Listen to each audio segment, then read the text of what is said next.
شب برات میں ان اعمال صالحہ کا خاص اہتمام کرنا چاہیے۔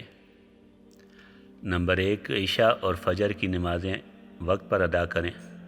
دوسرا، بقدر توفیق نفل نمازیں خاص کر نماز تہجد ادا کریں۔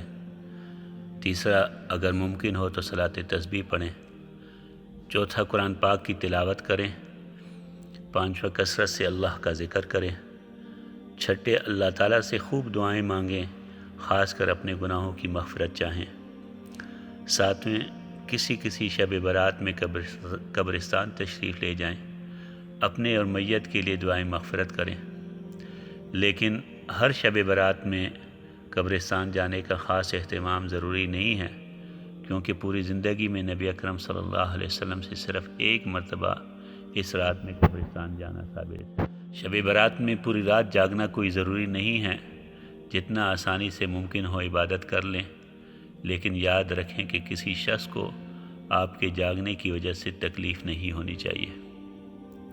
شب برات کی فضیلت کے متعلق بہت سی احادیث موجود ہیں، مگر شب برات کے بعد آنے والے دن کے روزے کے متعلق صرف ایک ضعیف حدیث موجود ہے۔ لہذا شعبان کے مہینے میں صرف اور صرف 15ویں تاریخ کے روزے رکھنے کا بہت زیادہ اہتمام کرنا یا اس دن روزہ نہ رکھنے والے کو کمتر سمجھنا صحیح نہیں۔ البتہ شعبان کے مہینے میں کثرت سے روزے رکھنے چاہیے۔ اس رات میں جن اعمال کا احادیث سے کوئی ثبوت نہیں ہے، ان اعمال سے ہمیں دور رہنا چاہیے۔ ان اعمال میں سے ایک حلوہ پکانا ہے۔ حلوہ پکانے سے شب برات کا دور دور تک کوئی تعلق نہیں ہے۔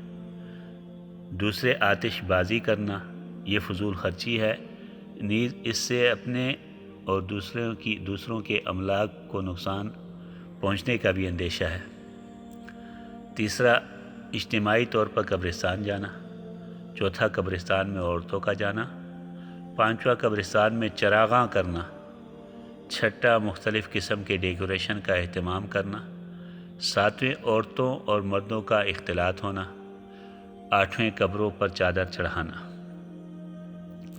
اس رات میں بقدر توفیق انفرادی عبادت کرنی چاہیے، لہذا اجتماعی عبادتوں سے حتی الامکان اپنے آپ کو دور رکھیں، کیونکہ نبی اکرم صلی اللہ علیہ وسلم سے اس رات میں اجتماعی طور پر کوئی عبادت کرنا ثابت نہیں ہے۔